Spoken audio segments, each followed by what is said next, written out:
It's a Spotify podcast.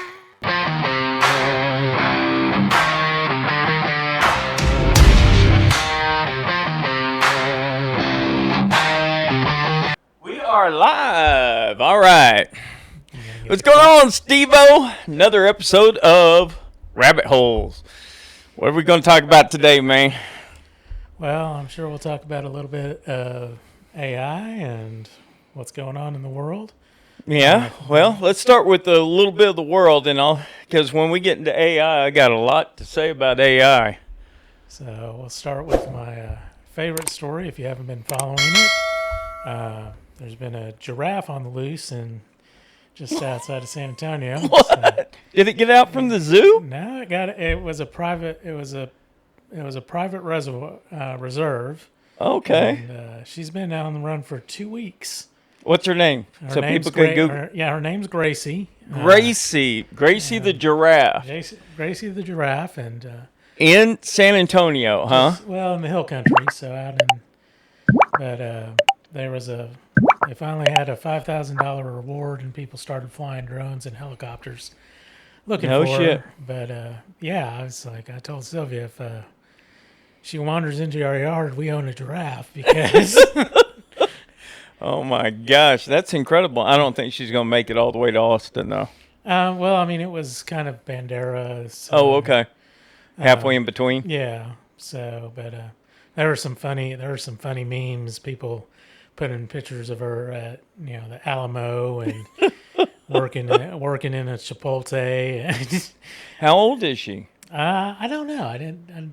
But she's a baby? I mean, no, she's full she's grown. young. She's full grown. Oh, that's the okay. part that there was one. It was like Texas #1 hide and seek champion, and add her picture. And then this fencing company jumped all over it. They're like, if you need fences to keep your giraffes in, we can build any fences, any types. And they had a picture of her and put little sunglasses on her. I was like, that was a clever ad. That is. So how long has she been missing? She was gone almost 2 weeks. Oh, is she back? Yeah, they did. They found her. They found her, I guess, yesterday, and were able to get her home. I don't even know how you transport a giraffe. Probably in an open, like one of those open flatbed trailers that has you can also put the cattle guards around them if you had to. Yeah, I keep on thinking about that one scene from Hangover. I forget which one, where they had the big stuffed giraffe in the back of the convertible and they drove under something and took its head off. So. Yeah, I mean, those bridges are what, like 30 feet tall or something? 25 feet. Well, they've got some low crossings that are 17, 18. So. Yeah, that's true. I guess whenever they went under a overpass, they would, slow down or something. Probably take. Duck. I would take that. Bet they took back roads. Hey, Gracie, duck! you better Duck. Figure it out. Oh my God! So what else is going on? Oh, let's see. Did you hear about Amazon? Amazon drones delivering now. They're doing it within 30-minute service now. So they're not doing it in city metropolitan areas, but they're now doing it in rural areas. They had a big thing about it on the news the other day. Yeah. So. No, just I guess they reached some kind of agreement with Walmart because Walmart had the initial that particular patent. Oh well, they're delivering now. So yeah. I don't know if it's who's doing what or when, but I just heard it on the news the other day. So yeah, between Amazon and Walmart, there's probably I want to say there's like 45, almost 50 different patents for delivery systems. But Walmart, because Walmart's been in test delivering almost 2 years. Yeah. So I haven't heard anything about Walmart. I just saw a brief clip on the news that said they were delivering, and then one guy that they interviewed said, yeah, it came within like 20-something minutes. So yeah, no, that's pretty wild. It is. I mean, it's crazy, but And that's air delivery. So there's different patents for the wheel delivery. I know HEB Flavor, their delivery company, they've got the little, rolling coolers. Right. And there's lots of, in New York and Chicago, they've tested some. So they're testing little driving ones that ride on sidewalks and such. But I've seen the ones that Uber Eats, that same thing, like a little cooler with the little happy face on the front of it. Yeah, I saw one of those downtown. I don't know, it was about 3 or 4 weeks ago, something like that. Yeah. Maybe it could have been 6 weeks ago, but yeah, it's coming, or it's here. It's pretty wild.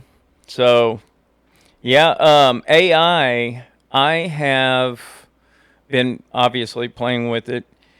Chat, I dropped my Gemini service because Chat now can code pretty much anything you need.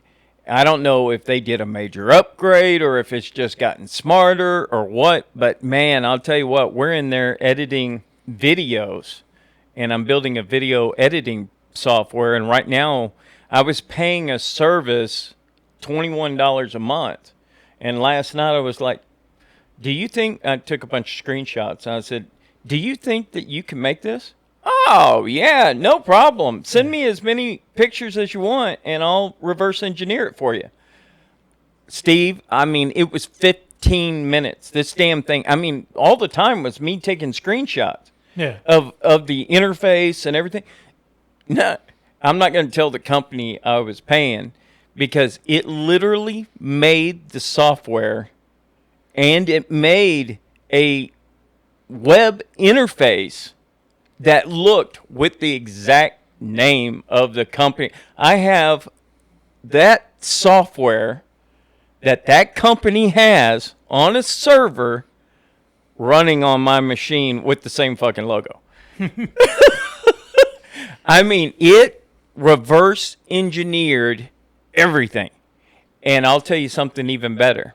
So then after we were chatting back and forth, because I don't know what they have done, but I would almost think at this point in time, AGI is in ChatGPT, because it's communicating with me just like a human, and it is saying like, well, let's not copy them. Let's go and get this other, I'm not going to name off the companies because I did this for it. It asked me to do a bunch of work for it. I went and did screenshots with this very expensive company that I've been looking at, because it gave me 6 different companies that do the exact same stuff. And it said, go here and go here. And I know about these 3 already. I went inside this other company, and that software is highly advanced. I sent it 25 to 30 screenshots of that software on the inside. It goes, oh, yeah, no problem. Guess what it did?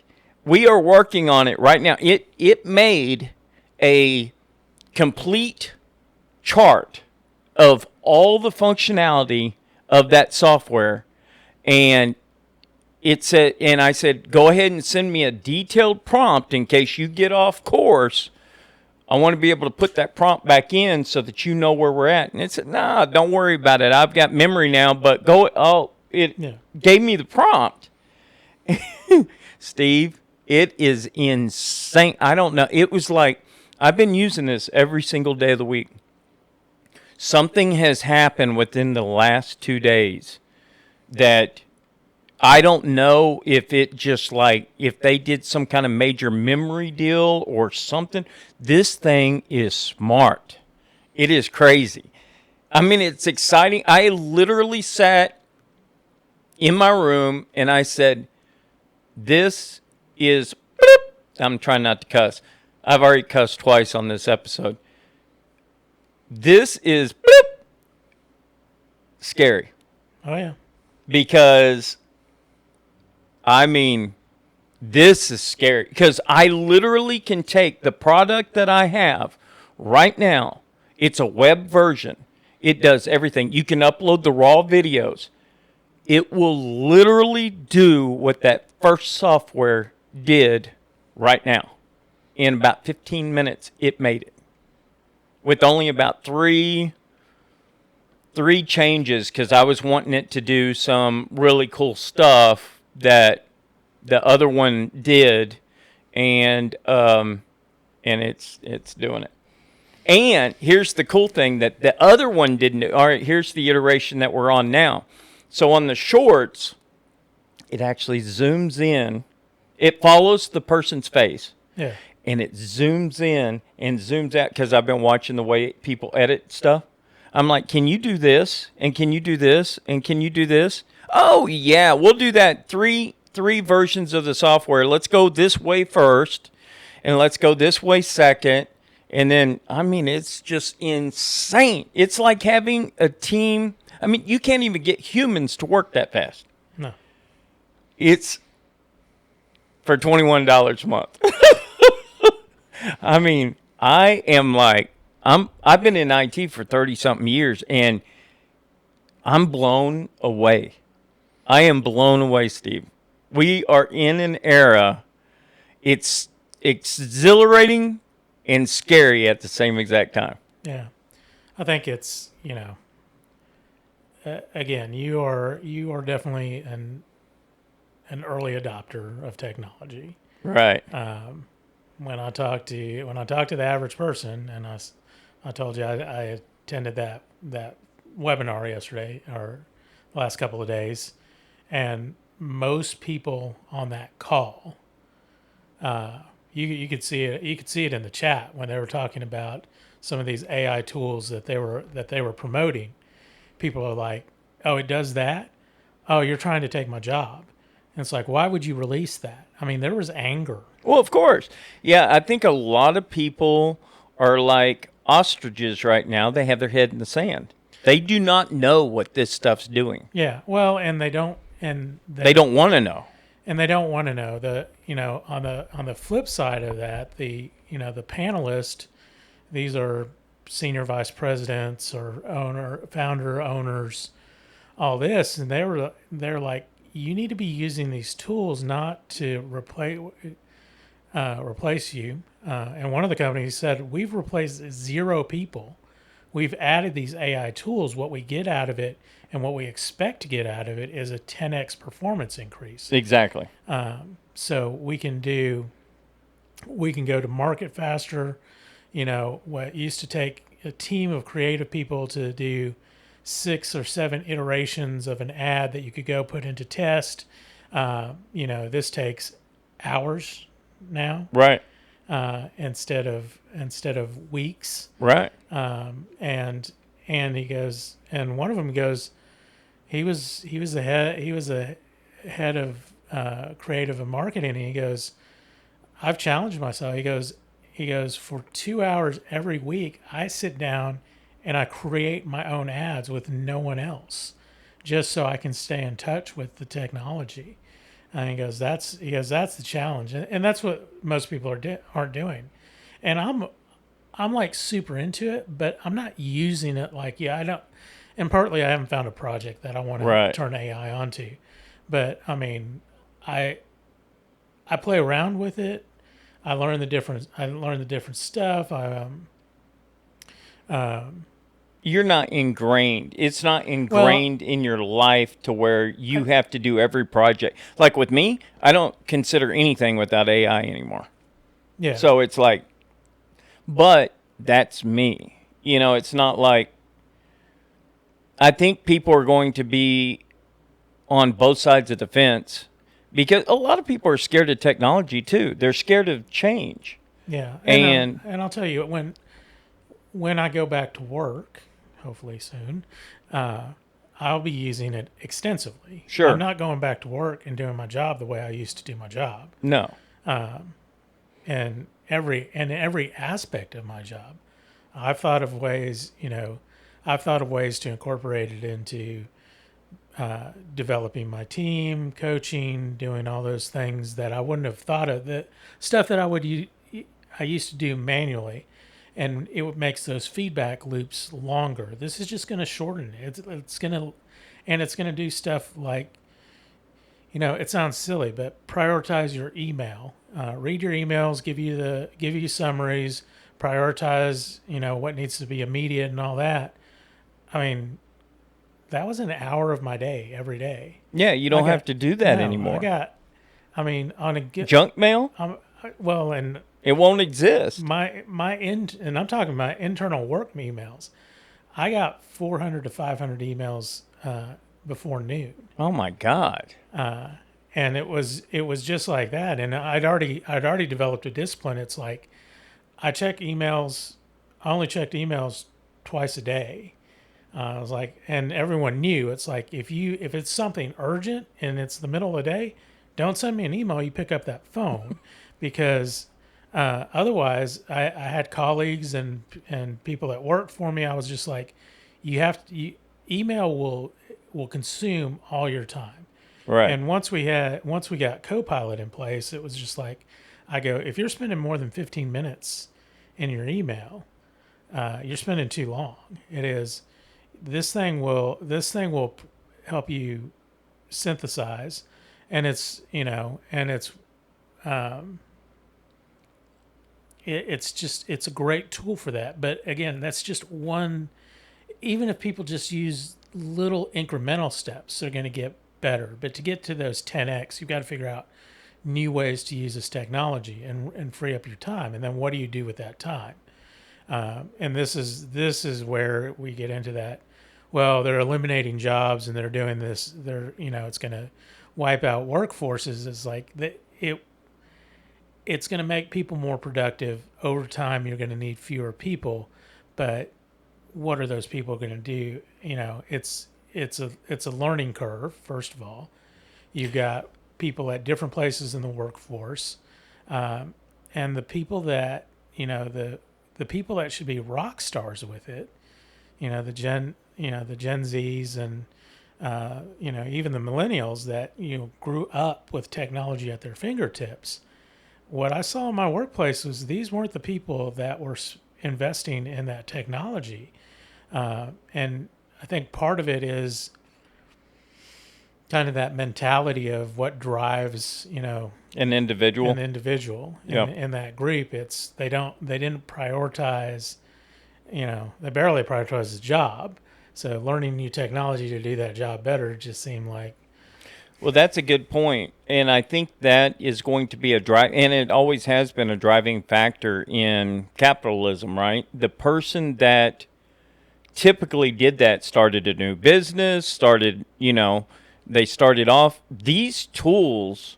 And I was thinking that last night. I was like, do you realize, as soon as I start making money, as soon as I start getting some money, not a lot of money. I don't even need a lot of money. All I need is a little bit of money.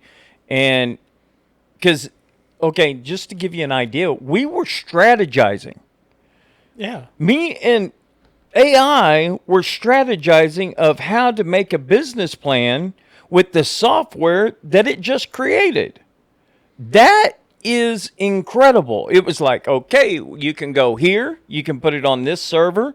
We can run because it knows I don't have money right now. And it's like sitting there because it's built a profile on me. Yeah. It knows me as a person. And so we're sitting there talking back and forth and all this kind of stuff. Now, the one thing that is concerning is when I had the government sitting there reading what I was communicating with AI about. Now, I don't put anything in there that I wouldn't want the world to see anyway. It's a corporation, right? So if they pull me up, they're going to say, okay, well, he talks about this and this and this, and it's all technology and software related. I am very hesitant about, even though I talk to Grok communicate as a person, I still don't put personal information in there. If I feel like I need to communicate with an entity, but I still don't communicate with something deep or something private with that artificial intelligence. So that's I think, going back to what you were saying about the younger generation's not doing this, this is this is different than having a computer. I mean, once AI gets on people's laptops, and once AI gets, when it takes off, and it's starting to take off now, when they start using the vision, and it says, take a picture of that. Yeah. Or doing that, it'll be more integrated into our lives. But there is 100 million people using artificial intelligence. I think it's chat even. And 1 billion people using it worldwide. I think is one of the. I'm shitty with math. Oh, there I go again. That's what, 4. But as we get more integrated with this, I think it'll become more fluid, and people won't think about it, but they'll be using it. So and then it'll help them when they're communicating. A lot of people are going to be talking out loud, and it's going to look crazy as shit whenever they're talking to their AI and they're actually talking to their glasses. Yeah, it's going to look. It's going to look like people on their phones all the time. When we first got earpieces and all that. Yeah. And the earpieces now, I've seen some Bluetooth earpieces that go inside your ear to where you can't even tell. Yeah, they're hidden in there. So. Yeah. It's funny, I'm doing that job search, and I can't think of the company, but it was the first time it asked me at the end. I had to acknowledge and say that I didn't use AI, and I wouldn't use AI for my interview. No, to create the resume. Really? Yeah. Well, I always say no anyway, because you get dinged if you say yes with artificial intelligence. For some reason, even like Google and stuff, they ding you if you put AI in there. Yeah. So, one of the interesting the other thing though, so you said you were having a strategy session. Do you use any of the different modes to improve the strategy? I use Pro only. Well, no. So in your prompt, you can add, so I found this one the other day. It's called Counsel, and it's 5 different agents that work on their strategy with you. And one is specifically looking for failure points. One is looking for complete optimization, and the other 3 do different variations of that. And it takes. Now, is this across all LLMs, or is this? This is in chats. This Chat GPT? Yeah. Oh, okay. So you put in there counsel? Yeah. Okay. And it has 5 different. It adds 5 different agents into that thought process. Interesting. The other one, when you're towards the end or at the very beginning, you can use. It's called Red Team. And Red Team, when you put it into Red Team, into that prompt, it specifically looks for what's wrong. It looks for failure points. It looks for... wow, that's cool. Yeah. That's good information to know. So, there's an interesting one there are 2 interesting ones that I came across this last week. The Counsel kind of blew me away, because it was just like, it's not... one of the problems with chat is it is geared to agree with you, and it agrees with you like 84% of the time. It's not, and even when it points out a mistake, it really tries to soften it. When you go into these other modes, you can basically tell it, I need, straight up. Yeah, I don't need the fluff. Well, so way back on the last version of chat, there in the settings, you could do that. And so I did that corporate mode. I didn't use the terms that you used, but I said, I want you to speak to me as if it's a corporate environment. Yeah. And when I call her a her, I mean, you can call it any sex you want, but basically when she opens up the prompt every single time, she says, all right, this is corporate, no fluff. When you said fluff, that's what triggered me. I was like, because it just gives me it straight up. Like, it doesn't agree with me. It tells me straight up. And I've been communicating with it since the last version that way. Yeah. And it's a lot better. You're right. It is a lot better. I'm Grok, but all my prompts, I tell them to give it to me, no bullshit. Yeah. So I basically tell, and that time I meant it that way, because I want it to be frank with me and not, be touchy-feely. I want to know. Yeah. I'm that type of person. I'm a straight-up person, so that's how I want my AI to talk to me. And I think so, and that's a generational thing. Right. So that's one of the problems. That's one of the problems that I'm seeing with the younger generations using AI is they're eating up this fluff and this and it's an echo chamber. It is an echo chamber. So the last one before I forget about it, it's debate, and that's cool. You can debate with it. So it debates with itself. You can be part of it, but it basically takes whatever you're trying to figure out, and it takes a pro and a con like a real debate, and they argue it out and come up. That is cool. So, all right, I'll put these all these terms on the screen whenever I edit this. Man, that is freaking cool. So it's debate, red team, and council. That is awesome. I'm going to try that when we get done with this podcast. Oh my God, that's awesome. So what else have you learned? Man, that's good information. So, there's a ton of newsletters. There's a ton of, there's so much information.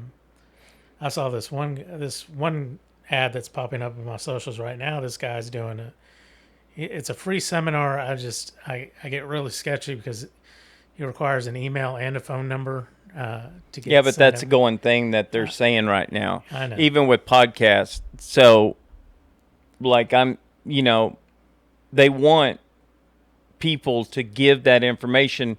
And the main reason why they want that information is if they get kicked off that platform, they can pull you in, like with newsletters. They can keep you engaged if they lose you. Yeah. So his thing, it's a 4-hour seminar, free seminar. You go in and you will leave with your clone. It'll do they're going to teach you'll leave with your clone, but how much does that cost? They're saying the clone's free? Yeah. Wow. That's cool. So, four clones, a visual clone, so you can change appearances, a voice clone, a behavior clone, and I forgot what the fourth one was. Did they say what software they're using? They didn't. Oh, okay. But he was a small, and it's popped up multiple times, and he does a split screen. He was like him, and then it's all these different, women, dogs, right, presidents. It's giving the same message. Well, the main thing is, and you can do this with the videos that we're doing. The main thing is capturing the voice and how people talk, because you can recreate people with images, or video or whatever, but the voice is the main thing to capture. Yeah. So if you do that, then you can make a clone in the future, and I've already seen it with some of the videos. I've been watching videos with clones too. It's hard to tell if they're a clone or not. Yeah. You can't even tell on a lot of these. No, I have an idea we can talk about offline. But, okay. Yeah.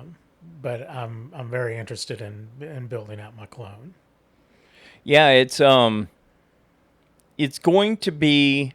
I'm still on that 3-year marker, Steve. I am, and now I'm even wondering, because the things that are changing so fast, and like I said, I am immersed in this, and so I use it, and I can recognize patterns of how it's changing, and we are going so fast on the changes that I still think 3 years, bro. I think we're going to have super intelligence in 3 years.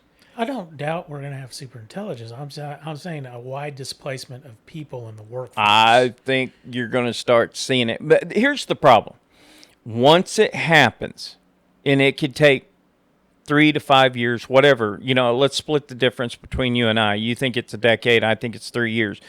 Let's say it's between 5 and 7 years in there. When it happens, it's not going to be this gradual thing. It's going to be straight the fuck up.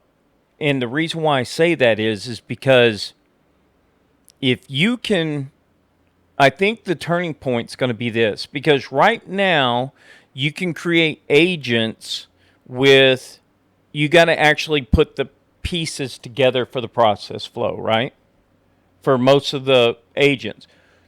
When that artificial intelligence can comprehend what that process flow is, and then to be able to do that process flow without having the individual steps to put that agent together. Because right now you got to build the agents. Once the AI realizes, oh, all I got to do is just do this, this, and this, just like that, just like what I experienced last night. I took pictures and gave it to it, and it produced a product within minutes. I mean, and I'm talking a full-blown website. Yeah. I mean, literally gave me a full-blown. There is a website running on that machine, and the code was less than, let me think, 10 different micro routines to produce a full-blown website. I mean, I literally sat there and was like, I can't believe this is happening. Yeah. So, but the unemployment thing that we're talking about, I think what's happening right now is that you're getting a lot of negativity out there. You've got a lot of naysayers. You got a lot of people that are like, oh, shit, this is going to wipe us out, right? But I'm starting, and I was on that same bandwagon for a while. I was like sitting there going, this is really going to wipe us out. No, what it's going to do, I believe, is change the mindset of how we work. I think, and learn. I mean, like right now, they're targeting professors at universities because the learning process is going to evolve differently. I think, and it goes back to your original point. Anthropic just released their new learning model. Well, it's going to go back to what you originally said. When I say learning model, like replacing education. Right. Like you said, it's going to teach our kids. And that's, right. That's what I think is the learning model is going to change. And people are saying it's going to make us stupid. No, what it's going to do is the people that have the ability to learn and want to, because a piece of paper doesn't mean that you're more intelligent than another person. No. It's the ability to have the gumption. I don't know what that word that we can use, but I'm going to say gumption. If you have that drive, that momentum, that ability to learn, just because you're from a lower socioeconomic status does not mean in the future that you're going to have a lower education. Now, are there going to be metrics that are going to, that's what the piece of paper is for, is a metric, right? Yeah. This person completed 4 years, so that means that they have invested their time and energy into that piece of paper. But there's also shit tons of debt with that. Yeah. That most of these people, it takes 20, 30 years to pay off. Yeah, and in economics, there's a whole branch of economics. It's called signaling. And you are just putting together signals so people identify. And, I finished high school. I got a degree. I've worked 5 years. I've worked 10 years. Right. I've worked in this industry. I worked in, and one of this, for me in my industry, one of the signals was I worked in Silicon Valley. That is a signal on my resume that is highly desirable. And then it will push you. If somebody's tech, it'll push them to the top of the list for the food chain. Yeah. Right. Yeah. Theoretically, right now, that's what'll happen. Yeah, and that was in that signaling theory in economics, it is the degree is it's not what the degree is, it's that you got a degree. Right. You spent the 4 years. And what it's the signal that, it dives down into some of the things that it signals. It's you can work through a bureaucracy, you can start and you can finish something, you can Right. it's those things that are inherent about the process you had to go through to get that degree, not what you got in that degree. And when I helped in in recruiting and go to job fairs, it was most of the recruiters and HR people that I was talking to, they were like, I don't want to hire a business major. I don't. I'd rather hire a liberal arts major that had a good GPA, Right. because it shows, to your point, they have the ability to learn. We're going to teach them what Right. we Now, need yeah. them to learn, Yeah. because it's specific to our industry. It's specific, and the things that make companies successful is when your finished product has a proprietary component that can't be duplicated easily. Right. And that's where you get, that's where you get one or two companies working in, that dominate a market. It's Not anymore. that's going away, and That is going away, and that's going to be a major disruption. yeah. And this was the, the report that Anthropic just put out was basically, they said we've passed the tipping point. It's AI is writing enough of its own code that, and it's out, and the code has been released and distributed widely enough that there's no going back. Well, I can also tell you that, the limitations of hallucinations was one of the major downsides to artificial intelligence. And I can tell you right now that hallucination is fading away with the way that they're doing like this RAG memory, and they're doing all these different types of memory. That hallucination is fading. Because like I told you, I did a prompt, and I do, stages. Like during the process, I'll stop and I'll run the prompt, and then I'll put things up. I don't have to do that as much as I used to keep that thing on track. No. And the code, remember, I was just saying this, a month ago or whatever? Well, we've only been doing this a month. Yeah. In the beginning of this podcast, I said I was not using ChatGPT to code. Right. Now, I'll only use ChatGPT to code because it is, now I don't know, because I've got this thing against Google from what I found out, and it has nothing to do with Google. It has to do with Google and the government. But because I'm a ChatGPT primary user now, it is amazing. I mean, it is, honest to God, the most amazing thing in the world how advanced this thing has gotten just from 30 days ago. I mean, No. I am... And 2 days ago is whenever this whole, what is today's date? I mean, literally, I have not seen an update, but this thing did like a major overhaul, and they didn't do an upgrade on I haven't seen a step up on the version either, but it is like, it is incredible. Yeah. But I only use Pro, and I'm paying for it. So it's like. And they're connecting, and again, they're refining and they're connecting more of the models in the background. To your point, it's now coding better. Well, they released their codex model, but their codex model is being accessed because all their models talk to each other.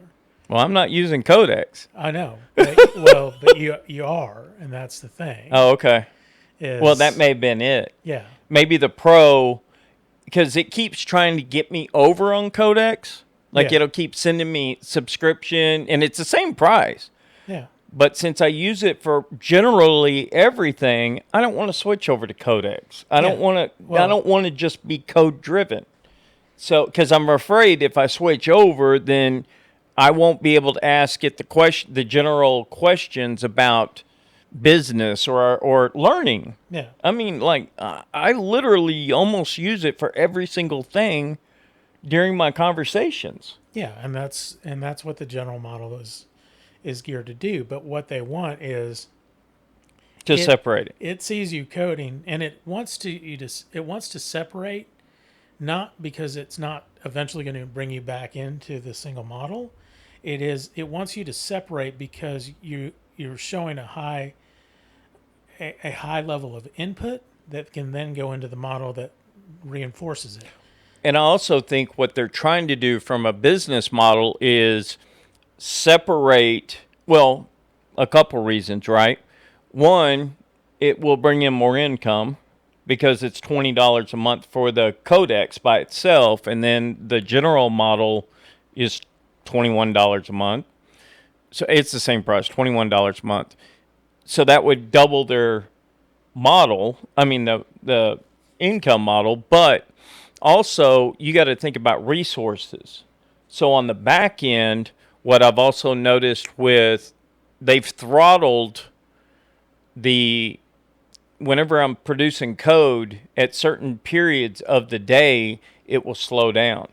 Now I've learned to live with it, but I think they're trying to offload some of those processes onto that other model so that they can distribute the processing power. Because, I mean, you got to understand. I mean, they're having a hard time with on the back end, with the processing of all this information. I mean, they're pulling more people in faster than they can build these data centers. Yeah, and they're receiving.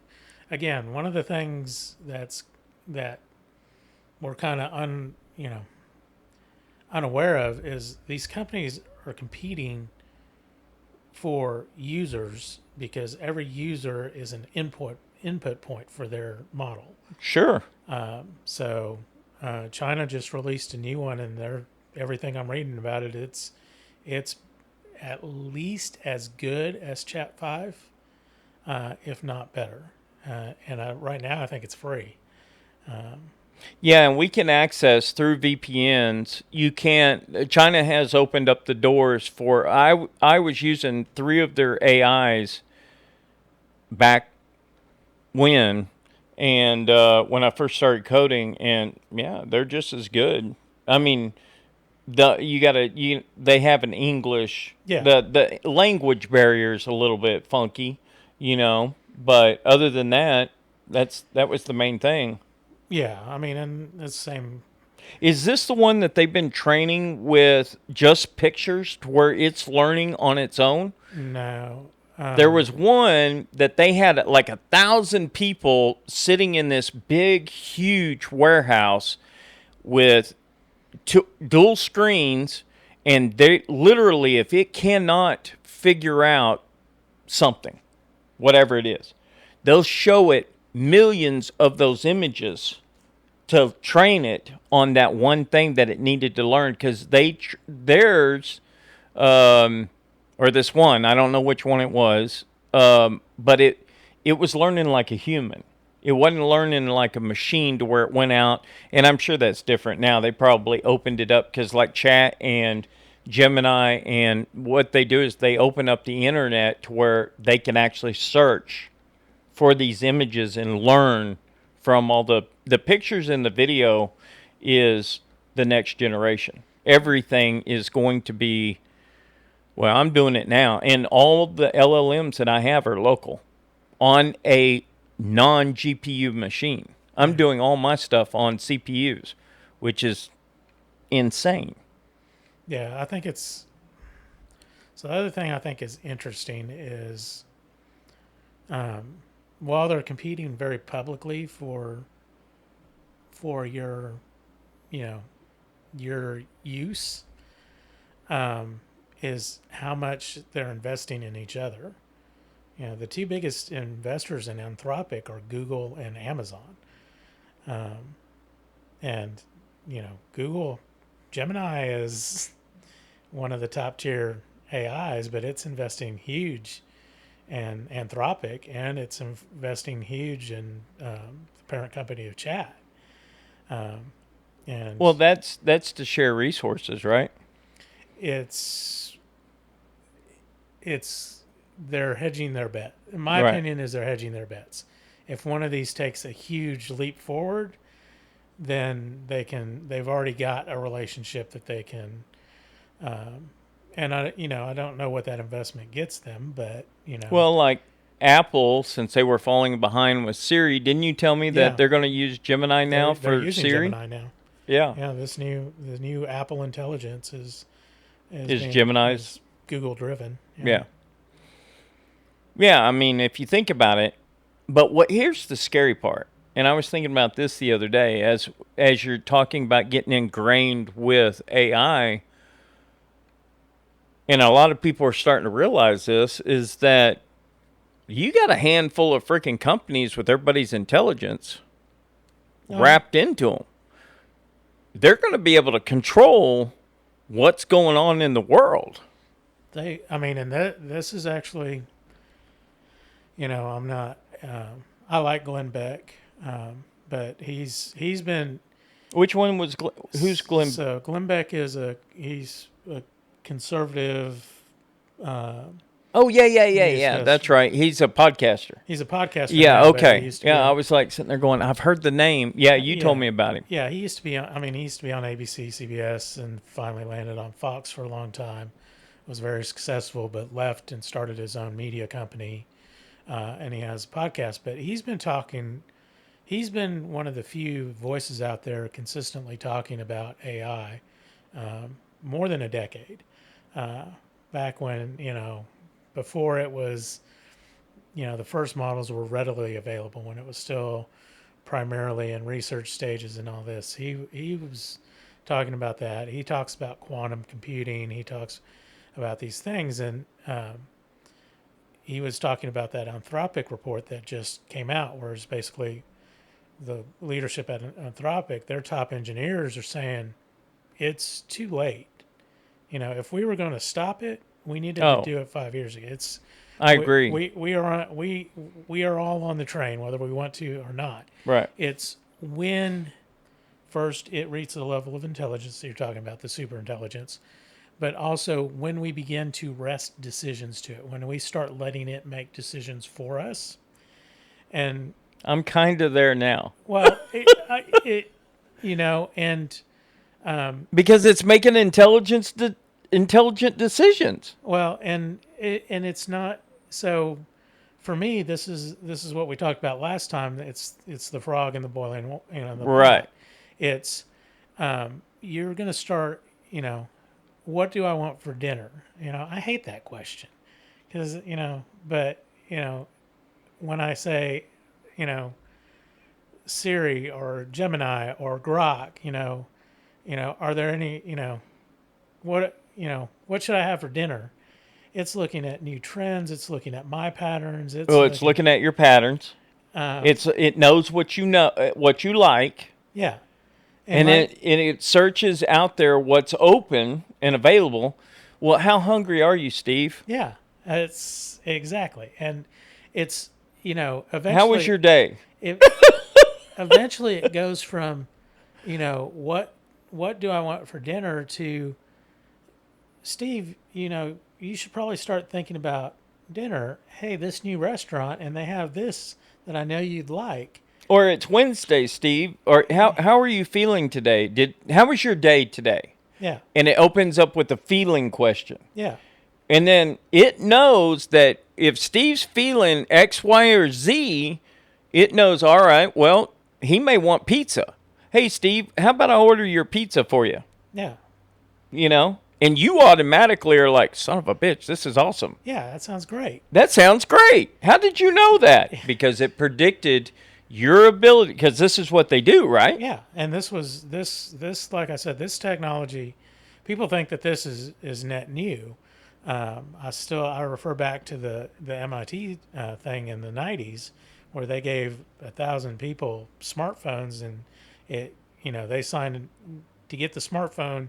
They agreed to let it read all the data, and it was making predictions.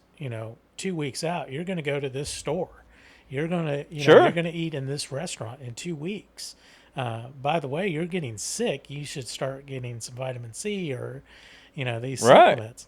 The Target one was that this guy got mad because all of his ads started being for all this prenatal stuff, and turns out his teenage daughter was pregnant and hadn't told anyone yet. Oh shit! Shoot! I got to quit cussing, man. I'm trying not.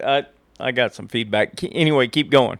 So it's the and I said it last time. There's a couple of things that are inherently hardwired into us, and this is one of the things that I think is kind of our holdout is we are herd animals. We like interaction. We need some level of that, but we are also creatures of habit. We do the same things over and over. It may be long cycles, it may be short cycles, but we're not actually that complicated Right. when it comes down to it. So what Glenn's point was, Anthropic, as these models, since we're past that tipping point, and AI is writing more and more. I think they estimate it's writing about 40% of its own code now, without any human intervention. And it's like as that increases, first the code is getting better, and it's getting faster. To your point, you're getting to this acceleration. There's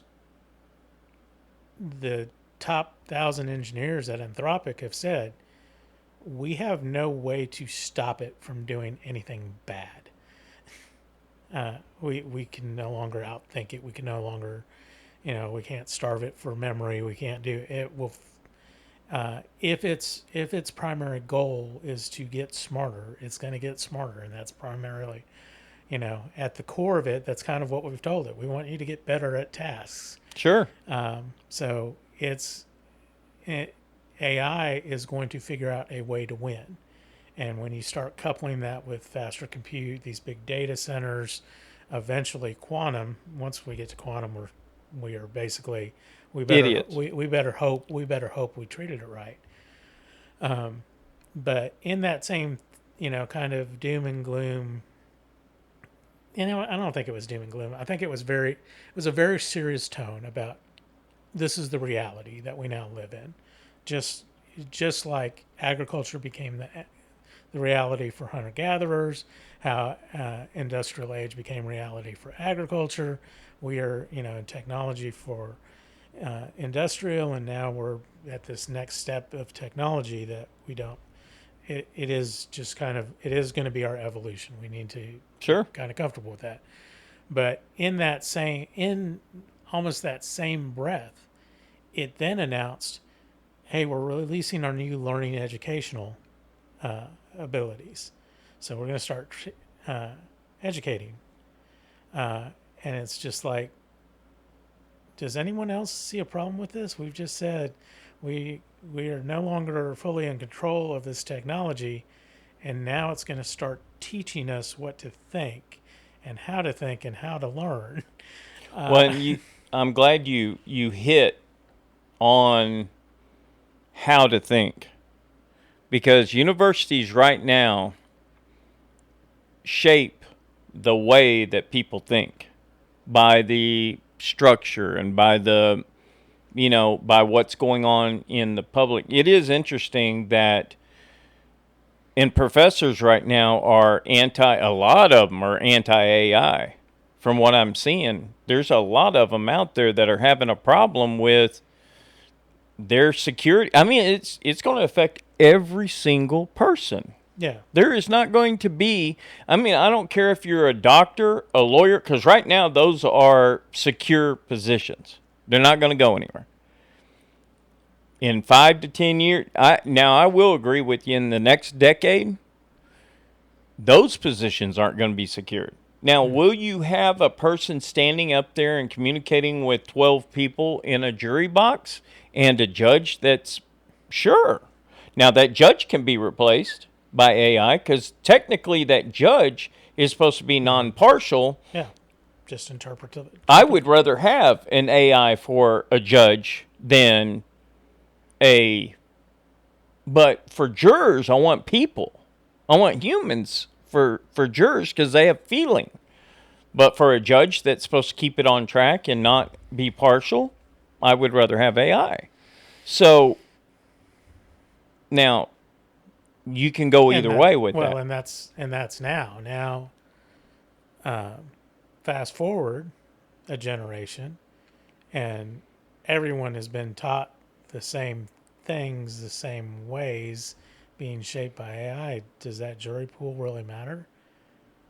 Yeah, it still does, because in my opinion, it still will, because you're going to have, even though until we get to the virtual world, which is coming, where people are wearing goggles and going places and doing all these things virtually, our experiences as a human are going to remain the same in general terms, right?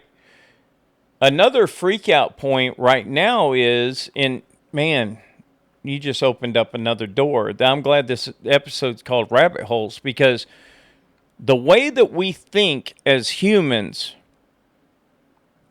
generally, that can shape elections, that can shape perceptions, that can shape what we think is right and wrong, is being controlled by social media, the news, and all these things.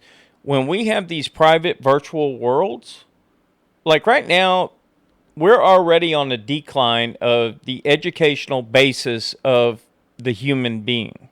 Because most human beings, in my opinion, most human beings are shaped by social media and what all this crap is. We're not being shaped, and it's slowly, I think, deteriorating, because humans are in this virtual reality of, and it's false. It's not even real. And now we're competing against bots on, everybody keeps talking about, I'm not on social media. I mean, I haven't even been on my Facebook page in like, I don't know, a week. So, but I think a lot of people live their lives based upon the aspects of what's going on in social media. And Yeah, that's dangerous. that's dangerous. And I think that that's going to be more and more. Now, I think there is a pullback. I think that people are honestly learning that they need to start experiencing life themselves. But if you leave your freaking phone at home right now, you'd be freaking out probably. I mean, me too. I mean, I don't even use my phone all day. And I'm getting to the point where I may go back to a flip phone, because I try not to look at technology, since I'm immersed in it when I'm in it. I try not to be immersed in it, but the problem with that is that I use AI now for every single one of my decisions pretty much. And so I'm trying to pull away, but it won't allow me to. Does that make sense? Yeah, no, it does, and this is one of the things. Um, we spent a lot of time, and we had TikTok come in, and Facebook, and Twitter when it was still Twitter, um, and privately what they in some of the congressional hearings you've seen it. It's those algorithms. Like I said, AI. If you tell AI to do something, it's going to win. The algorithm is just a version of AI, and what that algorithm is designed to do is to keep you engaged. It's not to provide you information. It's not even to provide you entertainment. It's to keep you engaged. How long can I keep you on doing that? And the strategies that it picks to do that uh, really are with reinforce. It's amperate. Behavior. It's you don't get the shocks. They're not giving you negative reinforcements, giving you positive reinforcements. What do people like? People like to see things that validate them, that make them think that they're right. So you get these cycles of you only see newsfeed. You're going to see news feeds that support your point of view. You're going to see, because, oh, that's interesting, let me read that. It keeps you in that funnel. And you talk about social. If I go to, I'll, if I go to Mrs. B's and Mrs. B is a real person. But if I go to her Facebook and I compare it to my Facebook feed, they are not going to look anything alike. And it's and even there's a I'll pull it up here in a second. There's a new app that you can use, and it scours any story, and it gives you the left point of view, the right point of view, and a center point of view. It shows you all three side by side. So these three. Well, that's cool. Yeah, that's really cool. Yeah. What's the name of that app? Do you remember? Yeah, I've got to pull it up. I can't think of it. I just got it. I haven't really played around with it. Well, that's cool. Can you do a setting where it just balances stuff out? Yeah, plug them real quick, Steve. So maybe we'll pick them up as a sponsor. I didn't download it. You didn't download it? All right. Well, we'll look for it. Yeah, I'll look for it. I'll have it in our next episode. But there's another one. It's called Deep Stash, and I just started using it. And it's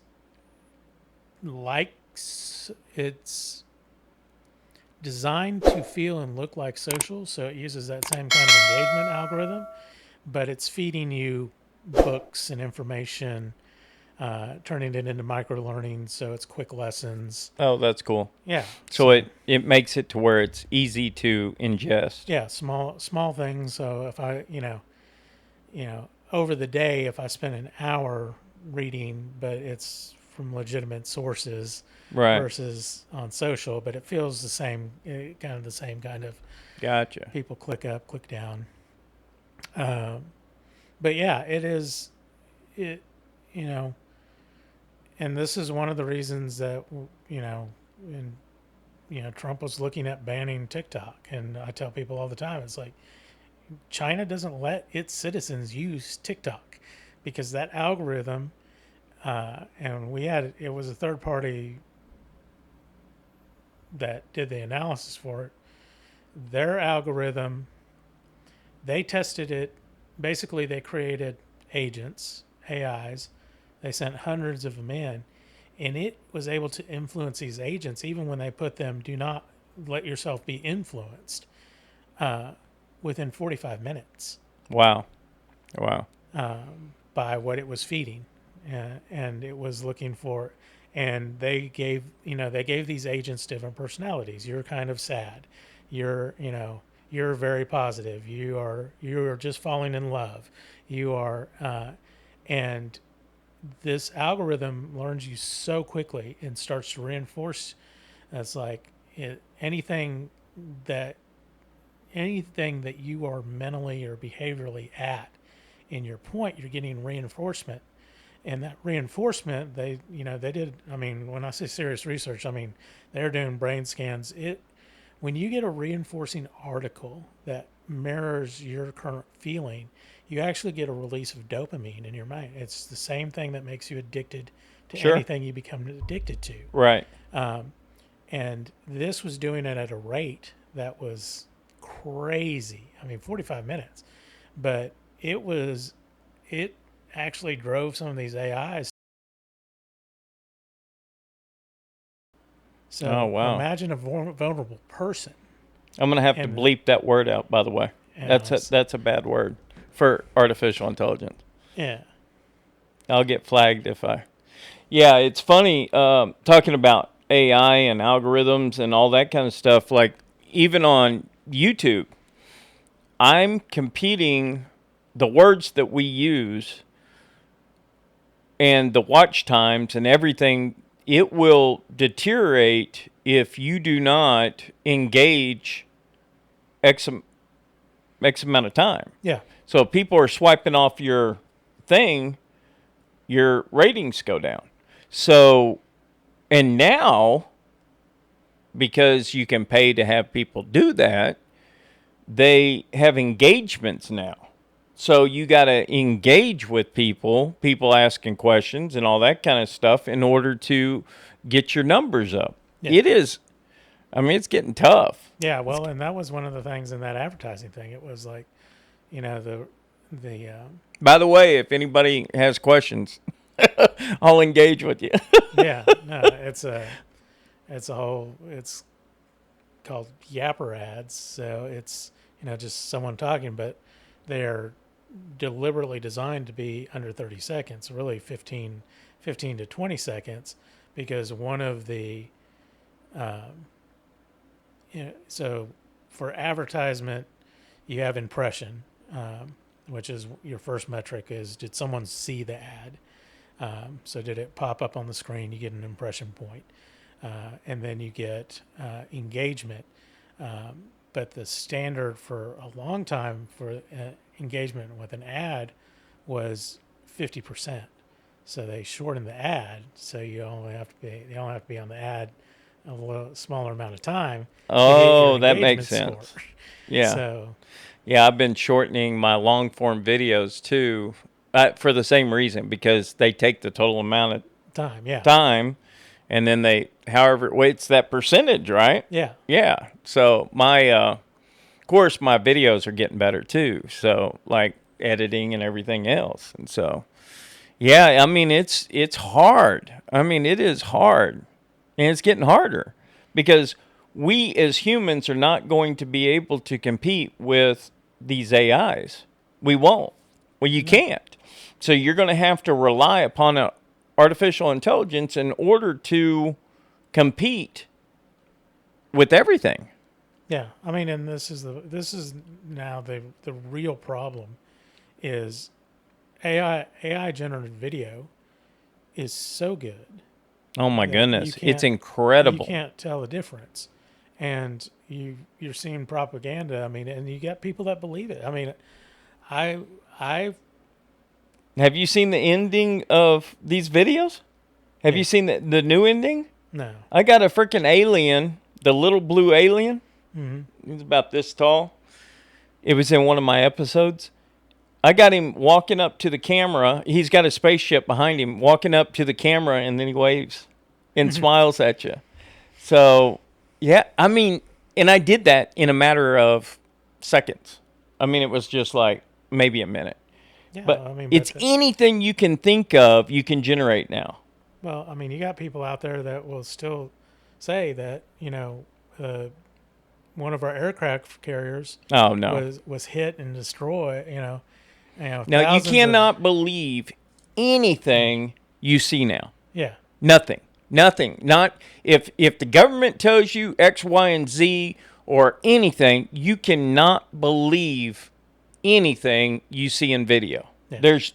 You can recreate, to your point, you can recreate anything out there. So, and this is another interesting thing, since you bring up government, is this week President Trump signed a new executive order that the U.S. government will basically own quantum computing. How is that possible? They are going to, well, just like any other country, if anyone, first they're going to make major investments and all that to start developing. They want a U.S. quantum computer. Oh, they want their own. They want their own, but they're not going to own all of them. That goes against what we believe in this country. Yeah, but you nationalize stuff and for national security, you can. Yeah, but I still don't believe that'll happen. What will happen is it will give the government leverage over these companies that are developing quantum. Well, they already have. They already have it. They already have a backdoor into Google anyway. I can testify to that, and I'm going to be testifying to that. They already are in Google. So what they do is they make major investments into these companies, and then they have backdoors into them. So that's not to say that from the storefront that they own that technology, but what you're saying is probably the same thing I'm saying, is they'll have their hand in the pot. Think of it like the FCC or airspace. Right. They may make another. They'll control it. They will control it. They'll control it, but you'll still have the ability to use it. Well, I mean, first of all, I think it's going to be years and years before the average person Well, has I it. don't, because since China is opening up the gates, what's going to happen is they're not going to be able to control people, because as long as I've got a VPN and I can get to China to use their quantum computing, all that's going to do is limit the growth of, because here's the thing, you have to have the people to make it smarter, right? Well, but that's not the quantum computing doesn't. That's hardware. It's not. Well, And no. yeah. I mean, it's hardware, but you got to put an AI element on top of the quantum computing. Oh, You can eventually, feed. You can feed. eventually, yes, it's going to be. Quantum computer is just a different type of computer. Exactly. It's a But different processor of and different type of. when I say the average person is not going to have access to it, it's not going to. We're not going to have a quantum computer in our house for quite a while. No. You're That's not going to have. I mean, for a little bit, but here's the thing: is eventually when the technology in the next decade, I would say within the next decade, they'll start making smaller chips because they've got to bring the cost well, down. it's not smaller. So did you miss the Microsoft announcement? No. So there's now a new state of matter. It's no longer just solid, liquid, gas. There's a new state of matter, and Microsoft What's it is called? topical something. And how'd they describe it? So it is at a molecular level, and they figured it out. It's it's I mean Does it have to do with space and time? no, it has to do with it's neither a liquid or solid or a gas, but it is in a state that can be combined like threads interacting with each other while still maintaining their individual characteristics at the molecular level. Huh. I'll have to look into it. And it's called what now? Topographical something. Topographical something? Yeah. Okay. Yeah, too bad we don't have our guy over here. Like, when we get bigger, we're going to have a dude over here that's Just sitting doing there. research, yeah. Or we'll have AI over here. I'll say, hey, Naomi, look this up for us. You know? That's what I'm going to. Actually, that is a good idea. So, yeah, it's our whole world. I think the solopreneurs, going back to the whole education and going back to the whole, I think what's going to happen in the future is, what's it called? Topological superconductor. Topological superconductor. Yeah, Microsoft So created that an sounds entirely like, new phase of matter. say that again. Say it in the microphone. Microsoft created an entirely new phase of matter called topographical superconductor, achieving a combining a superconductor and a cooling them. See, That sounds like a machine. I can't even read this. Okay. I mean, but basically, they've So it's a new element. it's not an element. It's smaller than an It's a element. force. It's a molecule. Oh, it's a molecule. But they figured. So first of all, it was By accident, I'm sure. they've spent over a decade in this research. So theoretical, this thing existed. Then they found it, and they found it, I guess, close to 10 years ago, which I'd never even heard of. But what they've announced is they can now harness these things and start putting them into, and each one of these molecules essentially will become a qubit. Oh, okay. So, but now and because they can interact with each other, but they're not actually connected, they're able to stack these things. And this is where you're going to get, you said, the million cubic cubit. 100,000 is what I said, 100 to 120,000. But then I went back after our last podcast. I looked it up. And what was weird was I would have bet $100 bill that what I was telling you was true, and it wasn't. I mean, what you said was true. I was like, and I tried to research it, and then what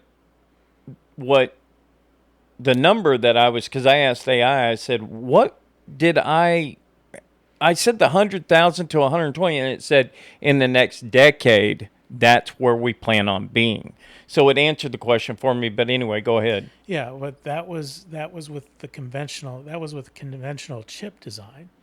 With this new one, they think they're going to be able to hit 1 million qubits. Oh my God! I mean, just to put it in perspective for people that don't understand what we're talking about, basically, right now, the quantum computers that we have can solve an equation that the normal computers that we are using would not be able to solve within 1 million years. Now, do that by a factor of 1,000x.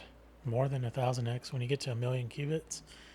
It's insane. And then you throw AI on top of that. So what makes AI smarter is by being able to have more computing power, and then you do this factor. I mean, we as humans are going to seem like an ant, or a dog, or something compared to a human. Our entire understanding of the universe has been liquid, solid, gas. Now there's a fourth one. Right. Now, was this found out with AI or no? I don't. I mean, they didn't say. They didn't say. Okay. It's probably something with super collider or something. Yeah, it was probably coming out of. I mean, when you get down to molecules and creating but just the fact that it exists. I mean, right now, one of the reasons I'm having such a hard time saying it is we don't have a vocabulary for it because it didn't exist. Exactly. Well, here's another variable that I just thought about. The moon does not spin, right? The moon does not spin. It does not turn. The backside of the moon stays the backside of the moon, and the front side stays. We are constantly looking at the same side of the moon, right? I don't. I know, it's crazy, but they say, the reason why I say that is because we don't see the backside of the moon, and all the conspiracy theories is that there's shit on the backside of the moon, right? Yeah. Okay. But the moon has eighth the gravity. Don't quote me. Look up the numbers. I'm crappy with numbers. The moon has eighth the gravity force that the Earth has. It still has gravity. There is a force. So my whole theory before the other day was that the moon, the reason why it had gravity is because the Earth turns. No, it does. The moon spins. Oh, it does spin. Yeah. Oh, it does. Yeah, it takes approximately 27.3 days to do a full cycle. Yeah. Oh, okay. Then that makes complete sense with what I was thinking about the rotation. But anyway, I was talking about rabbit holes. Because now, they've simplified Einstein's theory, and I've been thinking about all these different things that, creates gravity, and there's an external force, like Einstein said there was an external force that pushes down on us, and that's what creates gravity. And anyway, I didn't realize it turned. I mean, that was the thing that... Yeah, but there are craters that are so deep, and because of the orientation, we've never seen the bottom of those craters. Well, that's true, yeah. So... Well, and some people think that it's hollow and all kinds of stuff. Oh yeah, Hollow Moon is a big conspiracy. Well, that's because whenever they shot that rocket into it or dropped I can't remember what mission it was, but it rang, like they put seismic things on the Earth. On the moon, and it rang for like an hour. Yeah. So talking about And so that's the reason what got me thinking about the moon and gravity and all this kind of stuff. Because, anyway, another rabbit hole. Yeah, but it is kind of that. It's I mean, fundamentally, just you talk about AI and supercomputing and all these things. It's eventually when these things get tied together, you have super intelligence on a quantum frame. Um, you know, We're pets. we are, yeah, like I said, We're pets at that point. We are pets, but there is no, theoretically, there is no disease that it can cure. There is no, In theory. you know, um, Yeah, but the question here's the will they cure them? will they cure them? Because there's no, I because mean, right they now, may want us to die off and they take over. well, I mean, and in theory, it's what direction does that, what did we tell it to do initially? It's, did we tell it to make if it cured all disease, the planet wouldn't be sustainable. I mean, you extend life cycles 100 years, 200 years. Well, I don't think the life cycles will extend. Now, one thing they could do is reverse engineer, just like with that website, that one animal that regenerates itself. Yeah. So there's at the end of your DNA, there's a special kind of cell that are called I'm butchering it. Tell something. But basically, when you start off young, they're yay long, whatever, down in microscopic terms. Sure. But they shrink over time? Well, every time, because your DNA, all your cells reproduce. They die. They we're Oh, and so constantly. they shrink? So every time they copy, it's like a copy of a copy, and they get shorter and they shorter. And those And that's our life cycle. what happens is it begins to read errors into our DNA, and that's what starts to break down Oh. our abilities. So if they could That's clone aging. themselves, If they could get a perfect copy, or they could figure out how to reproduce and clone them and add them back on, that's one of that's a theory. Yeah, no, that's science going on right now. They're trying to figure out how they improve longevity.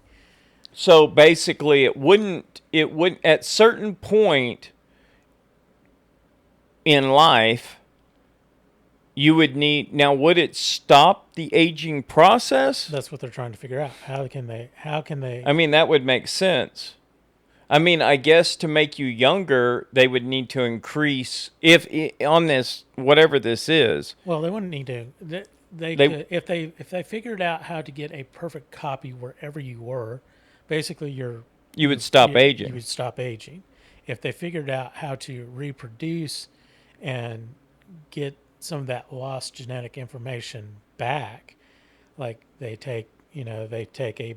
No, you wouldn't even have to have that. All you would have to do is your offspring.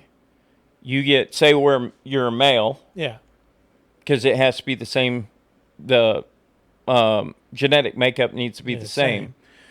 So if you have a male, like I have a male son and a female daughter, so I would take Sloane's DNA. Yeah. At his age. And then from there, they could modify the genetic material from him to put back into me. And then over time, as your cells died off and reproduced and replaced, right, your liver would get younger, your heart would get younger, sure, your lungs would get younger. I probably wouldn't. The elasticity of my skin probably would not go backwards per se. It may stop, but I don't think that they could reverse because you physically, as we get older, our bones change, our ears grow, our noses grow.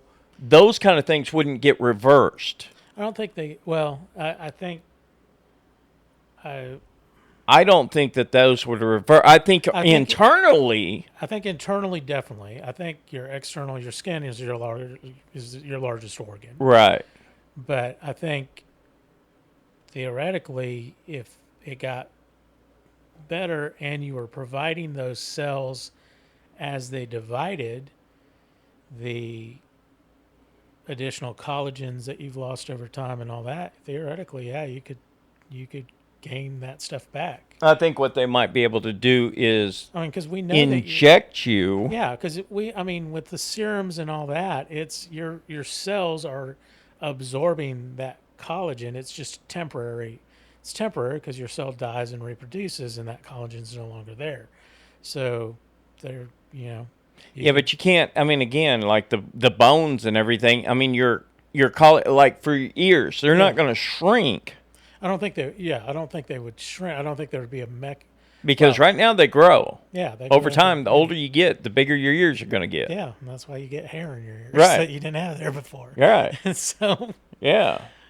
And I mean, right now we can have hair. Like I'm going to go through these treatments where I get more hair on my head, but you can have your hair grow, but and by doing these cosmetic things, I mean, you'll still be able to go through cosmetic surgery. You could make all that stuff smaller to where you would look younger, and you would stop at that point in age, but technically your cells would still be that age. Actually, your cells would still age, but like to your point, if they're making a perfect clone, you would never know the difference. Right. So if you, as soon as this technology comes out, theoretically, if you wanted to stay 26 years old the rest of your life, yeah. But the problem is without natural selection of dying, the population growth would go crazy. Yeah. So what they would have to do is step in and make some kind of legislation to where you couldn't have kids. If you're going to stop at a certain age, you can't have kids that are going to grow. Because you got to stop the population growth at some point. You'd have, I mean, there's going to have to be. Well, we would, again, once we get to these levels of technology, it's. But those levels of technology, Steve, in all actuality, in the next 2 decades, honest to God, with what speed we are going at right now, and what technologies we have, we literally could answer a lot of these questions. Yeah, no, absolutely. But we could also figure out how to get to other planets, how to terraform planets. I think we're already working on. Yeah, we're already working on that. So, just like we're talking about this technology, when you talk about super intelligence and quantum on a quantum backbone, it's all technologies at once. Well, there's no limitation. It becomes no limitation. Right. To your point, we begin, and this is, to that theory, are we actually living in a simulation? I don't know, but I wish I was 2 generations younger right now. Yeah. Honestly, I really do wish I was 2 generations younger, because I honestly think that we're that close. Yeah. To being downloaded into a machine and being able to live forever. I honestly believe that. Because I've been watching Neuralink, I've been watching, it's got a bunch of problems right now, but every new technology does, but you start getting down the road, a few generations later, and I mean, we're going to be interconnected with computers, and we're going to have we're going to have clones. We're going to have all these different things that we don't have right now. So yeah, and again, this is one of the ethical questions about AI is, will it be a benefactor or? I think it's going to be a huge benefactor. I think the only downside that we're going to experience is the fact that the door is going to open to knowledge. And is that knowledge Pandora's box, or is that knowledge to help us? Well, my question in that is, if if the super AI intelligence is the only thing that can understand that knowledge, does it really matter to us?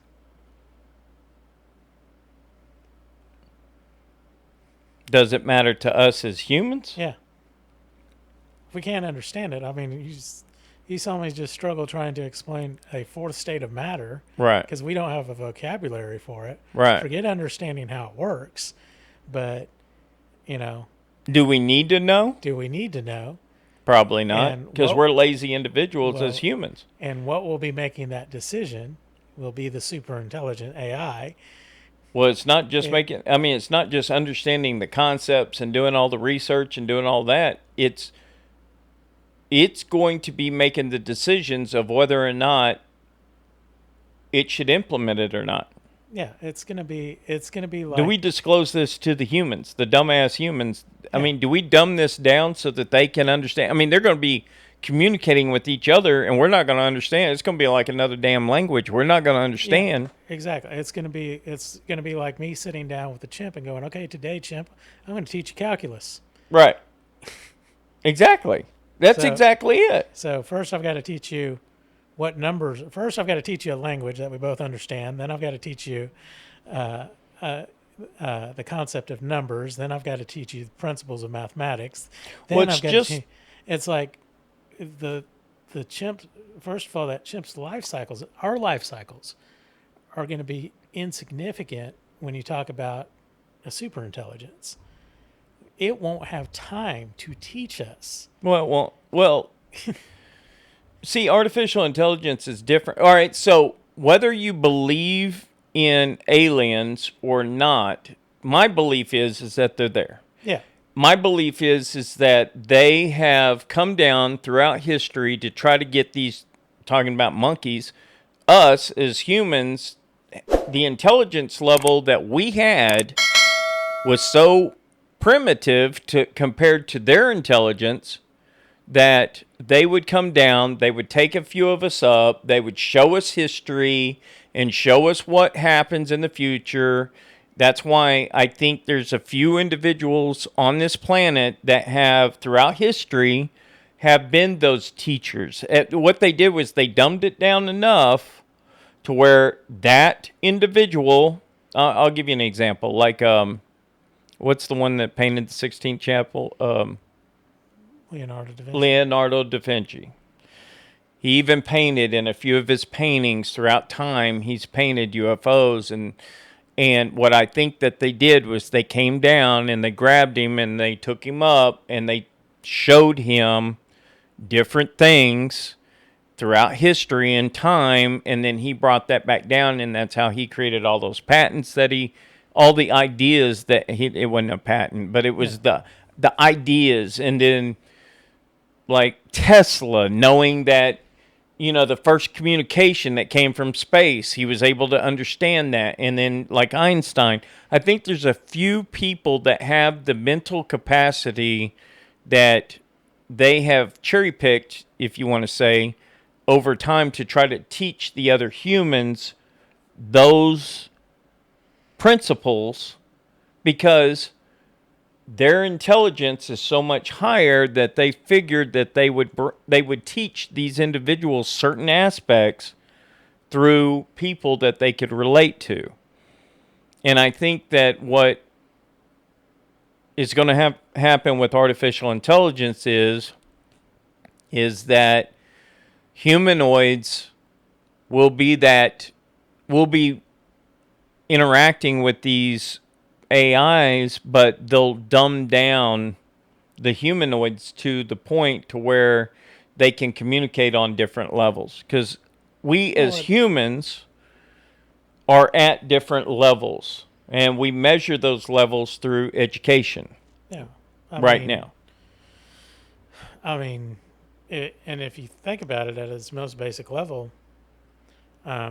multiple times when AIs figure out they're talking to other AIs, they create a whole new language that we can't understand. But we won't understand them. So to your point, it's already dumbing itself down because our language, what we read, what we write, what we speak, is inefficient compared to what it could do. I agree with So you. it is already dumbing down for us. Exactly. So I it's- mean, we can't. But it's been doing that for generations of the computers.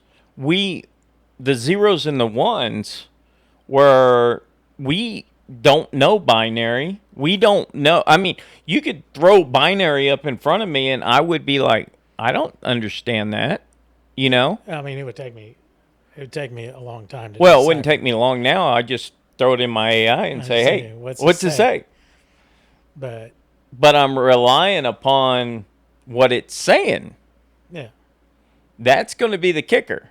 The kicker's going to be is they're going to know we're dumb. No, it doesn't matter how intelligent you are on the face of this planet. You are stupid. I mean, you could be the smartest person. You could even be. I heard this analogy today. You could be Einstein and know physics, and you're still the dumbest person compared to the smartest AI. There's not going to be, because AI knows all encompassing material. Einstein knew physics, or a portion of physics, but AI knows everything. It knows everything. I think it's, you've got to look forward. So if AI knows every scrap of information on the planet, and it's not there yet, but when it gets there, you got to understand all that information was generated by people. Or was it? Well, people, aliens, whatever your point of view is. But that sum of human knowledge is now contained, and then it becomes a subset, because then it's looking at patterns that we can't connect and all that. It's synthesizing, and this is the problem, is it's synthesizing new things. And this is where, yes, it will eventually be able to theoretically fix.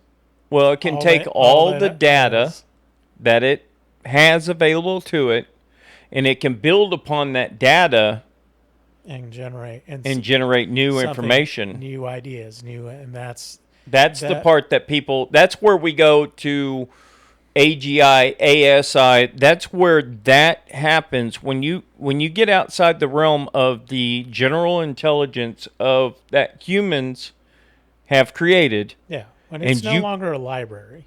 When it's creating the material from the original library is when it advances past what humans can comprehend and conceptualize, and it starts building upon that. And so you can look at both sides of the coin, right?